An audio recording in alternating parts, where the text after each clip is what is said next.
good evening and many thanks for joining us. We'd like to apologize that the news is starting earlier than usual today, but that is due to the presidential debate coming up by 7 o'clock. And we'll start with our headlines trending for this evening. Governor Obiano visits Zik Mausoleum, says completion of the project is strategic for people of the Southeast Zone.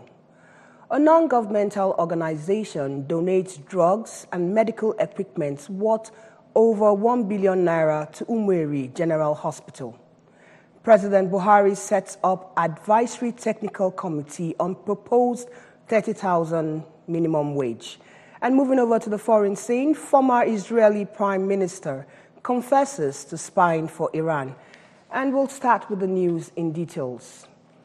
Governor Willie Obiano is to invite President Muhammadu Buhari to commission the completed Zik Mausoleum at Inosi Onira, Onitsha, resident of the first president of Nigeria, late Dr. Nnamdi Azikiwe.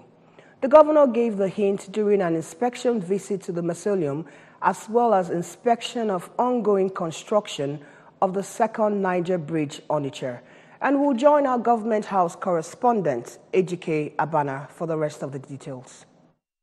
The Zik Mausoleum houses halls, museum and archives, conference halls, library, video display room, among others. Expressing satisfaction with the quality of work done on the facility, Governor Obiano said that it is a plus to President Buhari's administration, as the project has been abandoned for the past 23 years, noting that the building is yet to be equipped with furniture and necessary artifacts, which should be done to further enrich its value. The governor, who emphasized the importance of the project to the people of the Southeast, Nigeria and the African continent, stated that he will inform the president of his visit to the site and invite him afterwards to commission the facility, which he said is his legacy project. It's a very fine edifice, very well finished. What is lacking now are the basic furniture for the place. The artifacts, the things on the library about the great Zik of Africa, and some touch-ups they are doing inside. This project is of great importance to the whole of Nigeria, because the great Sage, the Zik of Africa, is the first, if you will, ceremonial president of Nigeria, and more importantly, he hails from Onitsha in Anambra State. On a similar development, Governor Obiano also paid an inspection visit to the second Niger Bridge. The bridge, which totals about 1.6 kilometers long, has access road of about 3.3 kilometers from Delta State end and 7 kilometers from Anambra State. Foundation piling on the bridge is ongoing, which is over 50 meters deep. The director of the project, Mr. Frederick Weiser, said that the federal government has released 15% mobilization, totaling over 30 billion naira, and disclosed that the piling work will be completed by June this year. Mr. Weiser, who said that according to the contract, the project delivery time is 28th February 2022, noted that the water level, which has gone down, will enable them work with full force, adding that the project needs continuous funding to ensure prompt delivery. The project is scheduled for completion and delivery to the government on the 28th of February 2022. We have no hindrance whatsoever. Let me say the biggest constraint was that the water level has gone down, which was achieved by mid of December, and now we can work with full force. In his remarks, Governor Obiano expressed happiness that the president has released such amount of money for the project, which he pointed out past administrations hadn't achieved, expressing optimism that the project will be completed as scheduled. I will report to the president that I'm impressed with the work I've seen so far and the commitment from the Mr. Frederick. I'm also more happy that 50% of the mobilization has been received, totaling over 30 billion, and that they are committed to delivering the project on the dot. The contract sum for the second Niger Bridge project is 206 billion naira. From Onitsha, Ejike Abana, ABS News. A week-long activity marking the 10th year anniversary of the consecration of the Anglican Bishop of Amici Diocese, the Right Reverend Ephraim Ikako, and the creation of Amici Diocese have commenced with a World Press Conference presided over by the Bishop of the Diocese, Right Reverend Ikako. A street carnival at the Cathedral Church of St. Andrew's, Amici, Nnewi South Local Government Area also featured as part of its activities marking the anniversary. So we'll join our correspondent, Kenechukwu Chukwudili, who was there and now reports. Right Reverend Ikako explained that the diocese was inaugurated on 13th January 2009 with little on ground in terms of infrastructure, human resources and other amenities, but with faith in God for direction, a lot has been achieved through a difficult but rewarding road with the people. Bishop Ikako noted that they have propagated the gospel in the diocese through the provision of quality education, social services, healthcare, agriculture, and above all, returning the people to God in genuine repentance through lots of evangelization programs. Fielding questions from newsmen, he reiterated the goodwill the diocese enjoys from the people of Amici, but frowned at the falling standard of education in the country and called on the federal government to do the needful by investing in the sector through adequate budgetary allocation, even as he called on Ndibo to participate fully in the upcoming elections so as to tackle the issues that affect them collectively. The bishop listed some of the achievements recorded in the diocese for the past 10 years to include establishment of Holy Child Convent School, Amici, Masters Vessel Seminary, Osumenyi, School of Nursing and Midwifery, and College of Nursing Sciences, Poultry Farm, Microfinance Bank, and Water Production Factory, among others, and thanked God for His grace and benevolence to them. On ground, those inside the church have they properly understood the gospel of Christ. So when we talk about consolidation, that is a general diction. We are talking about discipleship. So we started our evangelism here by looking inward first. But we discovered that so many people are in the church, but they are outside Christ. And that is what we call religion without Christ. So we have to go back to evangelism through discipleship, teaching. That is an important area of evangelism, discipleship. So we have taken it so seriously. There will follow-up outline which we must pass through. If you are coming for confirmation service, you must pass through our studies in follow-up to make sure you are properly groomed. The Director of Communications of the Diocese, Venerable Chukwuemeka Chukwuebuka, thanked God for giving them a pastor in the person of Bishop Ikako, whom he described as blessing to Amici community and beyond. I said 10 years down the line is just like yesterday because so much has happened. The Right Reverend Ephraim will take this opportunity to tell the world what God has done for us through him in areas of infrastructure, in areas of human development, in area of provision of employment and poverty reduction. The Diocese of Amici has blazed the trail on so many fronts. Press conference preceded a colorful street carnival through major areas and streets of the town to create awareness on the diocese's 10th year anniversary celebration coming up soon. From Amici, it's been Kenechukwu Chukwudi for ABS News. Drugs and medical equipment worth over 1 billion naira have been donated for use at Umueri General Hospital by Umueri people living in the United States of America under the auspices of Umueri America Heritage Foundation, USA. The drugs cover medications for different kinds of illness, while equipments for surgery and other hospital materials were amongst those equipments donated. And our staff reporter, Njideka Okoye, filed the report, which is now taken from our studio.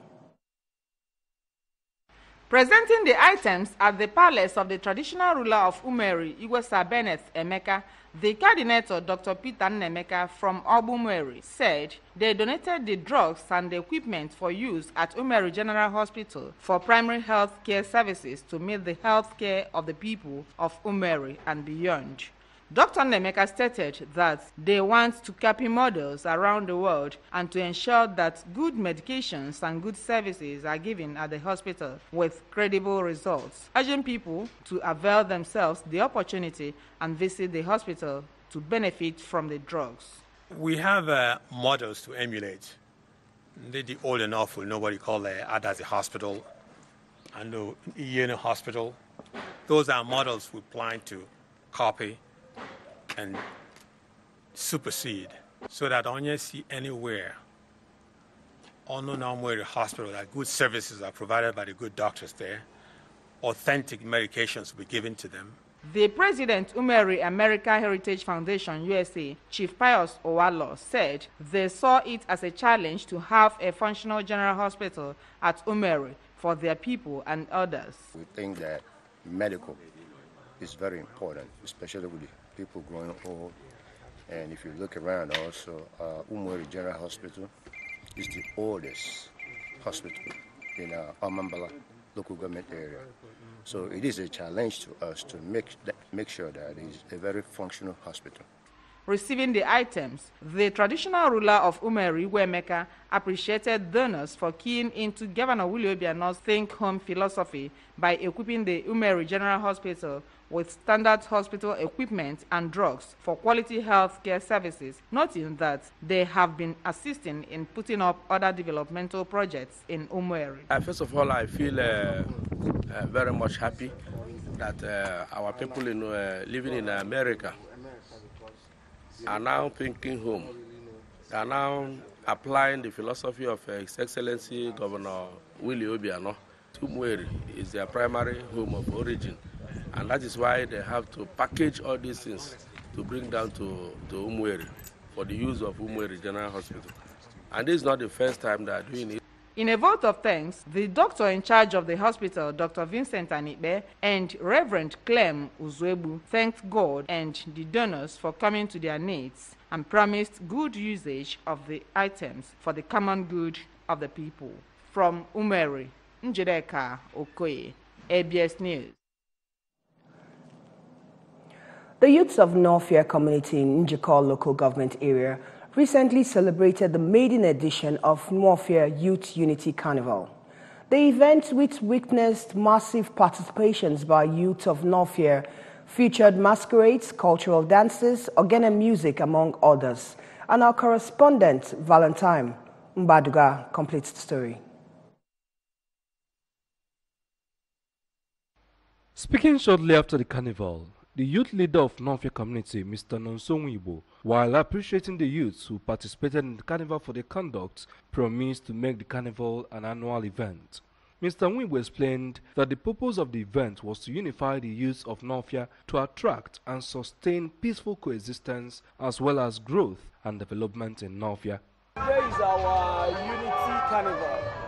A day set aside for all Northia youths to come together and marry and know themselves so that we promote oneness and progress.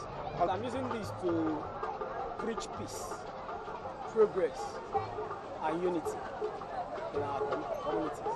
Earlier in their separate speeches, the President General of Northia Community, Comrade Nonyalo Koe, and the Councillor representing Northia Ward 1, Honorable Chikodele Anefuna, while appreciating the efforts of the organizers, called on the people of Northia to support the initiative, stressing that it will go a long way to reviving the dying culture of Ndibo and attract positive development to their town and Anambra state at large. We felt that in Northia, we should organize our youth to be disciplined. So the essence is that by the time this carnival is organized, the youth will know their leaders and they will start conducting themselves very well. The young people are excited. They just don't want it to stop. You know, and a lot of our community people, our stakeholders, really supported us for this to happen. Expressing their satisfaction shortly after the event, some of the participants, including Chisom Obineme, Ebubo Koli, Lady Uche Chidelem, Ikenna Odumegwu, among others, commended those that contributed towards the success of the event and canvassed for it to be encouraged by the government and possibly make it a state annual event, as it will be an avenue to unify in the Anambra and always bring them home during the Yuletide. President Muhammadu Buhari has inaugurated an advisory technical committee on the proposed 30,000 minimum wage. We have more details for you on that when we return. Do stay with us.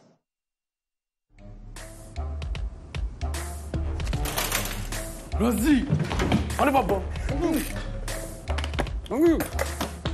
hope so you don't come borrow money for here today.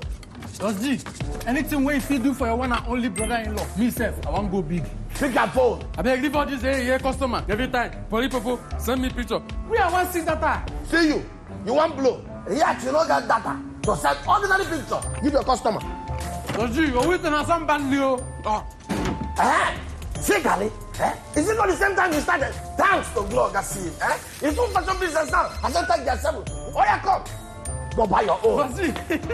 Thank you. Glow Ogasin, the unrivaled big boss of data. Get 125% bonus on all data plans. Also enjoy unconditional 25% data bonus non-stop on all auto renewals. Rosie, Glow have made me an Dial organ. *777# to choose a plan.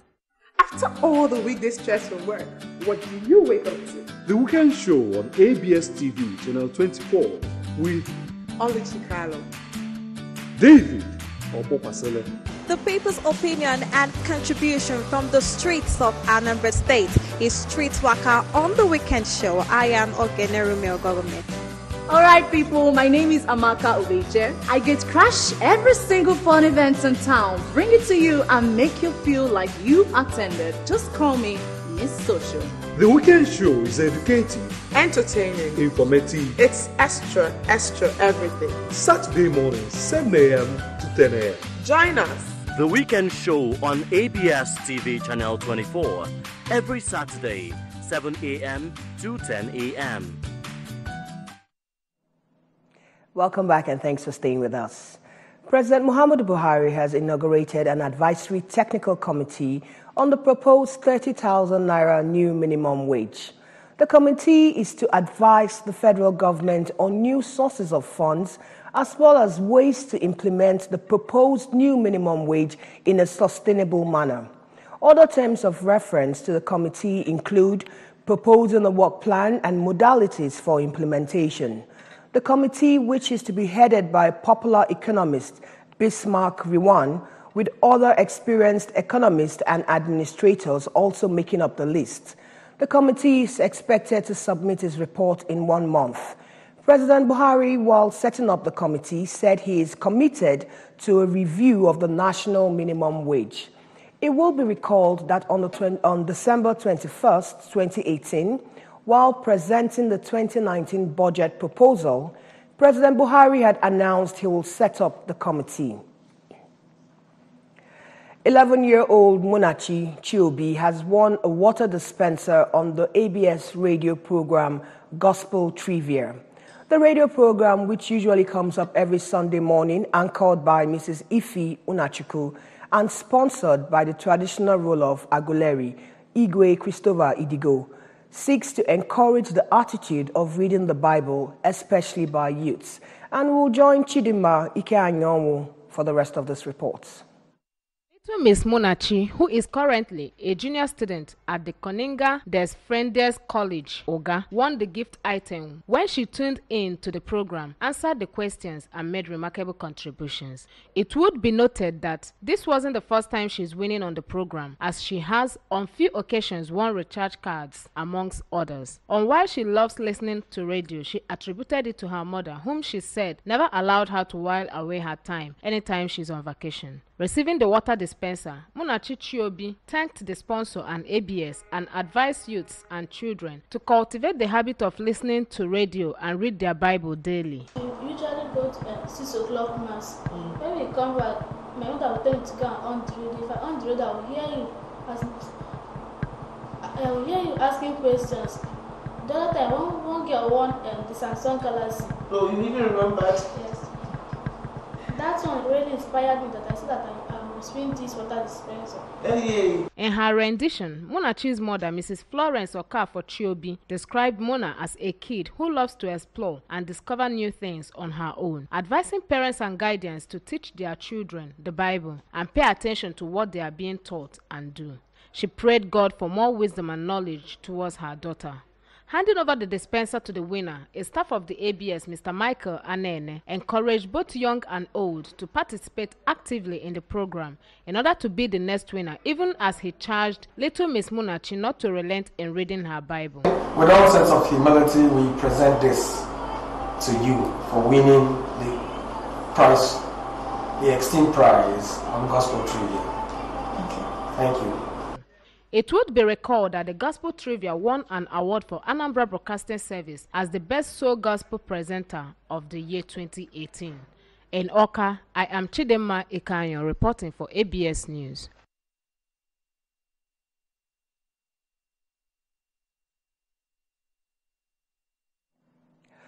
Moving over to the foreign scene, a former minister of Israel has admitted to spying for Iran as part of a plea deal in exchange for an 11-year prison sentence. The Israel Justice Minister says Goneng Segev reached a plea bargain after confessing to severe espionage and passing information to an enemy country. The Jerusalem District Court set a sentencing hearing for February 11th. Segev, energy minister from 1995 to 1996, was indicted in June. The Shin Bet International Security Service said at the time that he was recruited by Iranian intelligence, he was living in Nigeria. The trial of Segev opened in July but was held behind closed doors, with few details of the accusations publicly released. Investigators found that Segev made contact with officials at the Iranian embassy in Nigeria in 2012 and that he visited Iran twice for meetings with his handlers, the Shin Bet said. Segev, who was extradited from Equatorial Guinea and arrested in May, was charged with providing Iran information for energy market and security sites in Israel. The minister said there was a gag order on further details. Now moving over to the sports scene, the last may not have been heard of the Ondo State Football Association crisis, as the leadership of the Nigerian Football Federation has invited stakeholders to a meeting. This was based on a letter obtained today in Akure, which originated from the office of the General Secretary of the NFF, Mohammed Sanusi, dated January 7th. The Ondo State Football Association had inaugurated a 5-man electoral committee ahead of fresh elections into the board of the association, scheduled for February 5th. According to the letter titled, Notice of Meeting between NFF, Chairman of Chairmans, Ondo State Football Association Executive Committee, and all football stakeholders in the state, the meeting comes up tomorrow. There had been a leadership tussle between Otumba Dele Ajayi, the current chairman, and Dele Olobese over the chairmanship of the association in the state. Ajayi had supported the Chris Giwa-led fraction of the NFF, while Olobese, who was elected by the vice chairman of the board but suspended by the Ajayi-led board, was recognized by the Amaju Penik-led NFF. Now, don't forget that you can follow our news and programs on ABS from any part of the world simply by logging onto our website, which is www.absradiotv.com, or like us on our Facebook page at www.facebook.com/ABS Radio Television, or follow us on our Twitter and Instagram handle at ABS Radio TV. And before we end the news this evening, we'll go through our news trending for today. Governor Obiano has visited Zik Mausoleum, says completion of project is strategic for people of the Southeast Zone. A non-governmental organization has donated drugs and medical equipment worth over 1 billion naira to Umweri General Hospital. President Buhari has set up an advisory technical committee on proposed 30,000 minimum wage. And the former Israeli Prime Minister has confessed to spying for Iran, and that's our news on the foreign scene. Now, with that, we'll wrap up the news, but don't forget, stay tuned with us for 7 o'clock, while we'll have a town hall meeting with the presidential and vice presidential aspirants, and we're starting with the YPP. My name is Ifunanya Amafili. Many thanks for being with us this evening.